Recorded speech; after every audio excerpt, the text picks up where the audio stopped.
అగో ఓ పిల్ల ఏందే గంట సంబరంగా పోతాను? అది అత్తమ్మ, నేను మీ కొడుకుని పెళ్లి చేసుకోబోతున్నా. ఏంది? అది అత్తమ్మ, అంజలి ఉంది కదా, వాళ్ళన్న నొప్పిస్తా అన్నది. నేను మీ కొడుకుని పెళ్లి చేసుకుంటా. బిడ్డ, నీ జీవితాన్ని నువ్వే చేతులారా నాశనం చేసుకుంటావా? ఏంది మామయ్య మీరు మాట్లాడేది? నా జీవితాన్ని నేను నాశనం చేసుకుంటున్నాను. ఓ బుజ్జి, మా కొడుకు గురించి మేము ఇట్లా చెప్పుడు కరెక్ట్ కాదు, కానీ నీ జీవితం మంచిగా ఉండాలని చెప్తాను నేను. ఆడని చెల్లెని పిచ్చి ప్రేమగా గారాబంగా చూసుకుంటాడు అని చెల్లెని చూసుకోవడానికి అంతే వెళ్ళారది. ఇక అని పెళ్లి చేసుకున్నాక నువ్వు వచ్చినాక నిన్ను ఎప్పుడు ప్రేమగా చూసుకుంటాడే. అవు బిడ్డ, ఆయనకి అయ్యుందా అప్పున్నదా? అలా చెల్లె పుట్టుడుతోటే అలా అయ్యవ చనిపోయారు. ఆ పిల్ల నష్ట జాతకురాలు.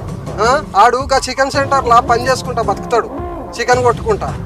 ఆడు నిన్నేమన్నా దాస్తాడా? 3 పూటలు తిండి పెడతాడా? ఎట్లా ఆలోచిస్తున్నావు బిడ్డ నువ్వు అని లగ్గం చేసుకుంటా అని? ఆలోచించిన మామయ్య, ఆలోచించిన కాబట్టే నాగేష్ని పెళ్లి చేసుకోవాలని. అలా చెల్లెనే అంత గారాబంగా చూసుకుంటాడు, ఇంకా చేసుకున్న నన్నెంత మంచిగా చూసుకుంటాడు. ఆలోచించిన కాబట్టి ఈ నిర్ణయం తీసుకున్నాను. ఇంకా అమ్మా నాన్న అంటావా? అమ్మా నాన్న లేకున్నా తన కాళ్ళ మీద తను నిలబడి వాళ్ళ చెల్లెని ప్రైవేట్ కాలేజీలో చదివించుకున్నాడు. ఇంకొంచెం కష్టపడి నన్ను మంచిగా చూసుకోవడం మామయ్య. నీ జీవితం మంచిగా ఉండడానికే మేం చెప్తే మాకే నీకు లేపబడుతుంది. సరేనే, లగ్గం వేసుకో, ఏమని వేసుకో, మేమేం చేస్తాం. చేసుకుంటా అత్తమ్మా. నేను లగ్గం చేసుకున్నాక ఎంత ఆనందంగా ఉంటానో మీరే చూస్తారు కదా.